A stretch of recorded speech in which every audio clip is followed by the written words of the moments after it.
Hello everyone. आज हम medium access technique में अलोहा टॉपिक डिस्कस करेंगे।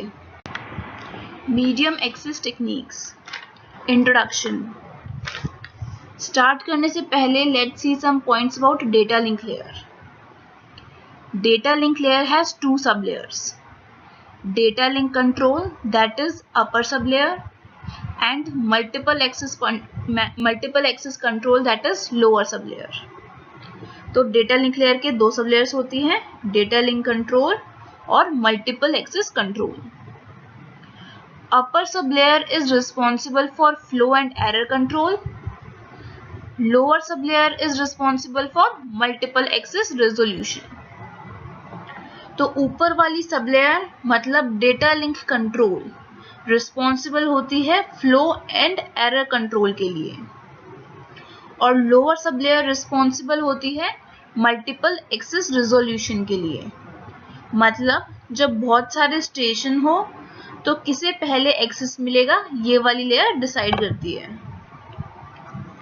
When nodes are connected using a dedicated link, lower sublayer is not required, but when nodes are connected using a multi-point link, multiple access resolution is required.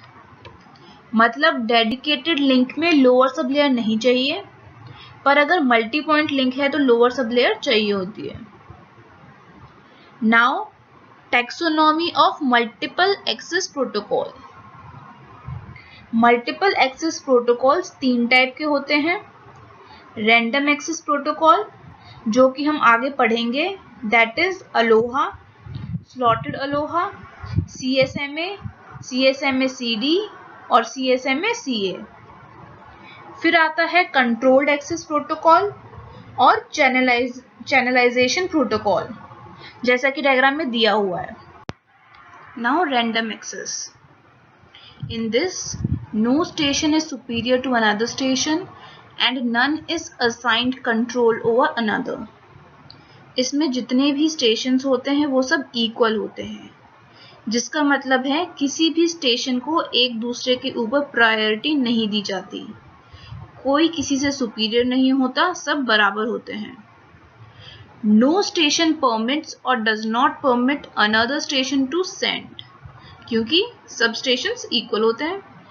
Eight each instance a station that has data to send uses a procedure defined by protocol to make a decision on whether or not to send. जब भी किसी station के पास data होता है send करने के लिए, वो प्रोटोकॉल के बेसिस पे प्रोसीजर फॉलो करता है और डिसाइड करता है कि भेजना है या नहीं। Transmission is random among the stations. इसमें ट्रांसमिशन रैंडम होता है। Each station has right to medium without being controlled by any other station. इसमें हर स्टेशन पे मीडियम का राइट होता है, बिना किसी और स्टेशन से कंट्रोल हुए। All station compete with one another to access the medium. Random access method are also called as contention methods. इसमें सारे स्टेशन एक दूसरे से compete करते हैं जिससे कि उन्हें मीडियम पे एक्सेस मिल जाए, इसलिए इसे कंटेंशन मेथड भी कहते हैं। If more than one station tries to send, there is an access conflict. Collision frames will be either destroyed or modified. अगर एक से ज्यादा स्टेशन सेंड करने की कोशिश करते हैं तो collision हो जाता है। Aloha. The original Aloha protocol is called pure Aloha. Original Aloha protocol को हम प्योर अलोहा भी कहते हैं। In this each station sends a frame whenever it has a frame to send.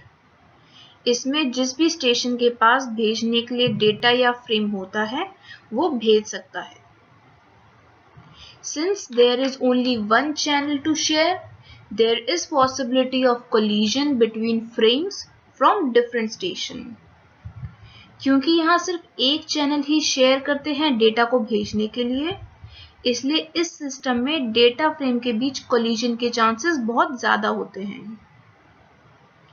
Now frames in a pure Aloha network as shown in the diagram. Diagram में आप देख सकते हैं प्योर अलोहा में frames और उनके बीच होने वाले कोलिजन्स को। यहाँ पर 4 स्टेशन हैं जो कि एक दूसरे से जुड़े हुए हैं ताकि वो कॉमन चैनल को एक्सेस कर पाए, जैसा डायग्राम में दिया हुआ है। हर स्टेशन 2 फ्रेम सेंड करता है। इसका मतलब शेयर्ड मीडियम में टोटल 8 फ्रेम्स हैं। इनमें से कुछ फ्रेम के बीच कोलिजन हो जाता है क्योंकि वो एक ही टाइम पर शेयर्ड चैनल में आ जाते हैं।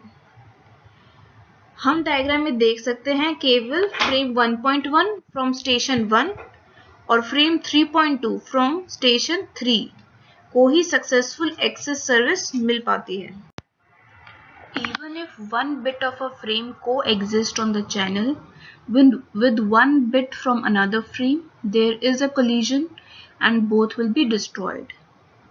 अगर इस कॉमन चैनल में 2 फ्रेम्स का एक बिट भी कोलाइड करता है तो भी दोनों डेटा फ्रेम डिस्ट्रॉय हो जाएंगे।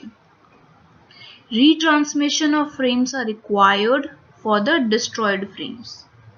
और जब इस तरह कोई फ्रेम्स डिस्ट्रॉय होता है तो ऐसे फ्रेम्स को दोबारा भेजना पड़ता है, मतलब retransmission of frames.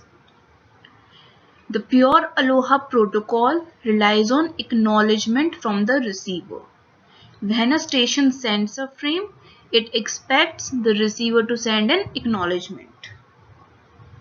Pure Aloha पूरी तरह से रिसीवर के एक्नॉलेजमेंट पर डिपेंड करता है।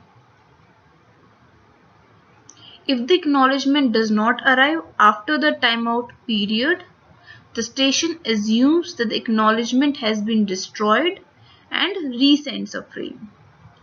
जब कोई स्टेशन फ्रेम भेजता है तो वो रिसीवर से एक्नॉलेजमेंट की एक्सपेक्टेशन रखता है, और जब टाइम आउट पीरियड के बाद भी एक्नॉलेजमेंट नहीं आता तो सेंडर समझ लेता है या तो फ्रेम डिस्ट्रॉय हो गया या एक्नॉलेजमेंट डिस्ट्रॉय हो गया, इसलिए उसे फ्रेम को दोबारा भेजना पड़ता है। A collision involves 2 or more stations. If all these stations tries to resend their frames after the timeout, the frames will collide again.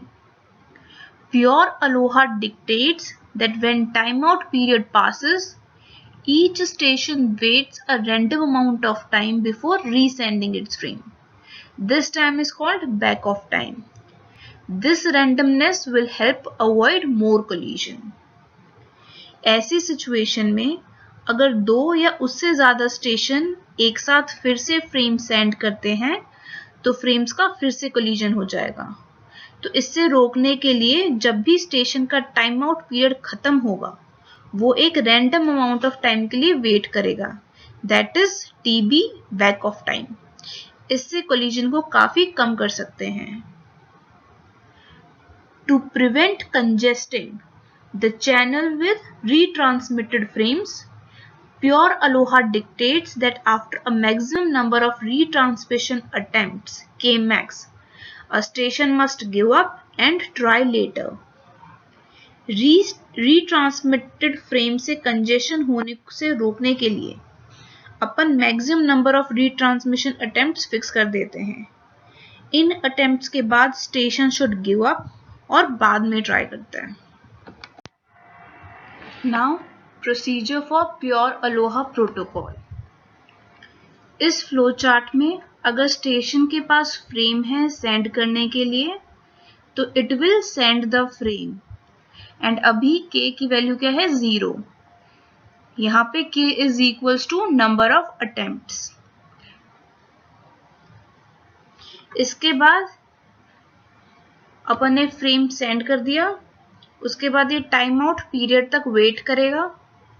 अगर एक्नॉलेजमेंट आ जाता है तो ट्रांसमिशन सक्सेसफुल है, अगर नहीं आता तो k की वैल्यू इंक्रीज हो जाएगी। नाउ से k max की वैल्यू 15 है, that is maximum number of attempts. अगर k की वैल्यू ज्यादा हो जाती है k max से तो अबॉर्ट कर देंगे, मतलब बहुत ज्यादा अटेम्प्ट्स हो गए। अगर ऐसा नहीं हुआ है तो choose a random number r between 0 and 2 की power k minus 1. Then wait for tb time where tb is r into tp. tp क्या है यहाँ पे? Propagation time. तो फिर इतने टाइम के लिए वेट करेंगे और फिर दोबारा से send the frame. This is Aloha. Vulnerable time for pure Aloha. तो यहाँ अपन डायग्राम में देख सकते हैं प्योर अलोहा का वल्नरेबल टाइम है 2 into TFR. Now throughput for pure aloha is S is equals to G e की पावर minus 2G और maximum throughput है 18.4% when G is equals to half. तो ये कैसे निकलेगा? ds by dg equals to 0 से, where G is average number of frames generated by system during one frame transmission time. अब pure Aloha की सबसे बड़ी कमी ये है कि इसमें कोलिजन के चांसेस बहुत ज्यादा होते हैं, जो कि अपन स्लॉटेड अलोहा में कम करने की कोशिश करेंगे. So thank you.